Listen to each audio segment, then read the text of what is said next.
Амжилтын түлхүүр. Тэр өдөр Алис охины хувь заяаг шийдэхээр тийм нэгэн явдал болжээ.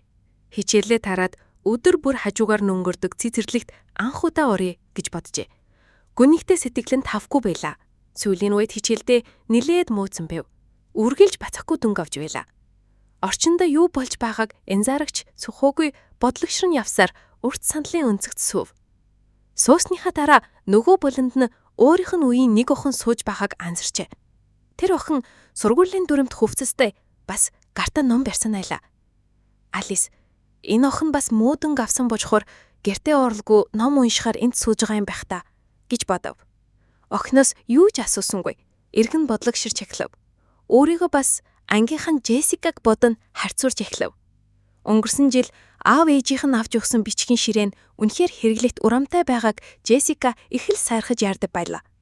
Бас хуваараа багш хөсөлж хичээлээ заалгадаг байв. Надад ийм сайхан боломж байсан бол би ч гэсэн унд сурах байсан гэж Алис бодов.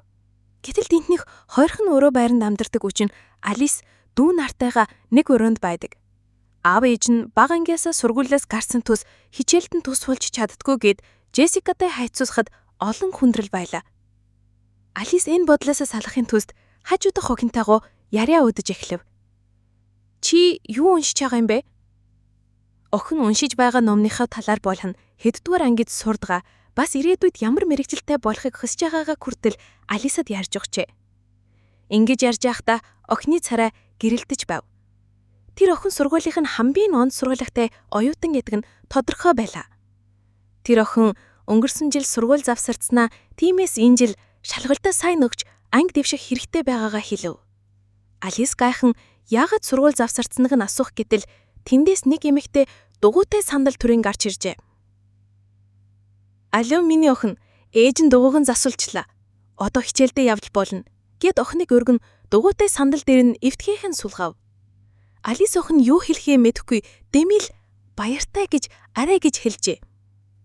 Охин ч инэмсэглэн баяртай гэж гараад аллав. Алис хэсэгтээ хөдөлжгүй баахан сув. Өдрийн туршид авсан муудангийнх нь бүрүүг амьдралын нөхцөл энтер гэсэн шалтгаануудад тохиж будсан байлаа. Гэтэл тооны дэргэд огт явдаг чаддгүй тэр охин огтхон ч гудраагүй янзгүй ирээдүгэ төлөвлөж сууждаг. Алис өөрөөсөө маш хин ижин гинэт босон гэрийн зүг хурдан алхав. Гэртээ ороод саяны болсон явдлыг ээжтэй яриад өрөөндөө орж хичээлээ хийж эхэлв. Одоо Алис амжилтын түлхүүр бол хүн өөрөө гэдгийг ухаарсан байлаа.